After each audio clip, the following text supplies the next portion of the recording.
when I first started getting into this band in the 90s, they were still somewhat a forgotten entity. Even though they had put themselves back together and were thriving, there's still a little bit of a joke. They only started getting back together. Their flame out in the 80s and 70s was very, current. And it used to be like, hey, have you heard the Allman Brothers Band? They were like the secret or something. I haven't run into that in many, many, many years. And partially it's because I am who I am and I run, run with people who know who the Allman Brothers are. But by the same token, musicians name drop them constantly. I'll tell you several that I came across recently that blew me away.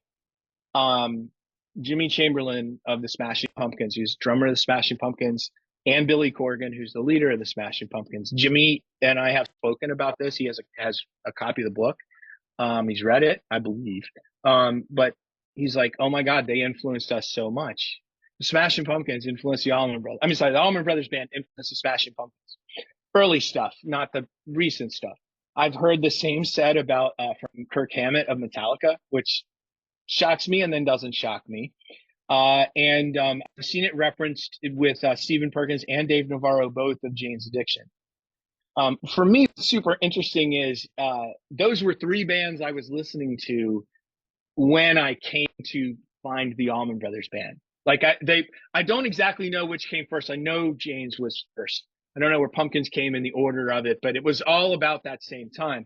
So that's like these, let's say one very metal and two very alternative bands.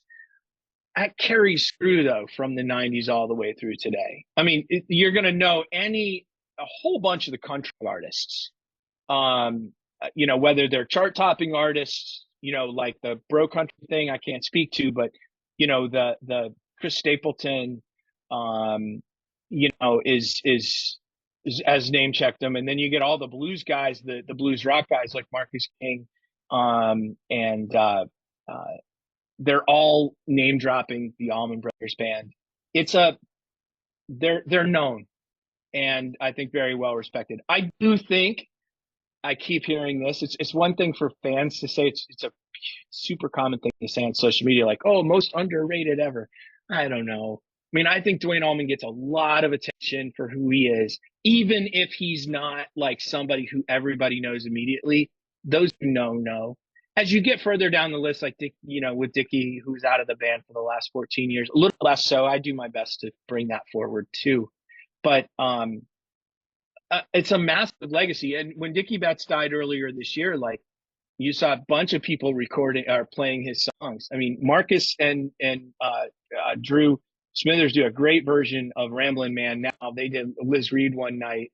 Heck, Reba McEntire and Post Malone did Ramblin Man, a couple verses. So, you can't get much bigger than CMT with those two, So it's a big legacy.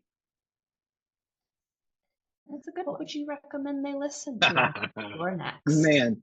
Okay, like the one that I always do. So I got this little play off the Dr. Dre, the old Dr. Pepper commercials. Trust me. I'm a doctor.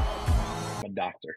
So I'm a PhD. I'm not a real doctor. So I issue prescriptions for music as often as I feel like it, sometimes on social media, sometimes for my friends.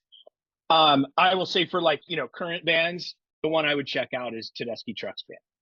And that is a 12-piece ensemble. Derek Trucks was in the Allman Brothers Band for the last 15 years of their existence, from 99 to 2014. His uncle Butch was one of the founding drummers. This is Derek's band with his wife Susan, and they're the band that I spend a lot of time with and around. In fact, I'm headed to see them later this week, actually. I mentioned before Marcus King. Marcus King Band has got to be the hottest rock and roll band going out there right now. And they pay a lot of homage to the Allman Brothers Band and to Southern music in general, the traditions. Both of those bands do. They're family oriented, and that's something I think that the Allman Brothers Band passed down as well, is that sort of idea of this community and family that you're a part of, and adding toward. I'll just say I get a lot of people, old timers always, saying, they just don't make music like they used to, like best ever and blah. Yeah, I think the Allman Brothers is the greatest thing ever. They broke the mold, but I think it's super unfair to consider anybody that came after them to somehow not be able to even hold a candle to them or whatever else. Perry Farrell said wrote in Classic Girl, they may say those were the days, but anyway, for us, these are the days. These are the days. And that's true about musicians today too. There's 13, 12-year-old musicians who are picking up guitars for the first time that are going to blow all of us away. Guitars, whatever stinking instruments they got, right? So, to me, I've done against everything, including the first time I said, I turned to my wife and I said, all this shit on the radio sounds the same.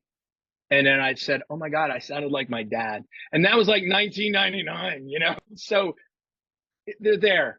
The bands are there to be found, and some of them are found on big stages. You guys got beautiful, wonderful Red Rocks out there that hosts a lot of bands that carry on this magic and tradition. I mean, the one that does a lot is Widespread Panic, who comes out to your neck of the woods. And those guys are a little older than me, about my age. So, that second generation, that wave of people who grew up listening to this stuff.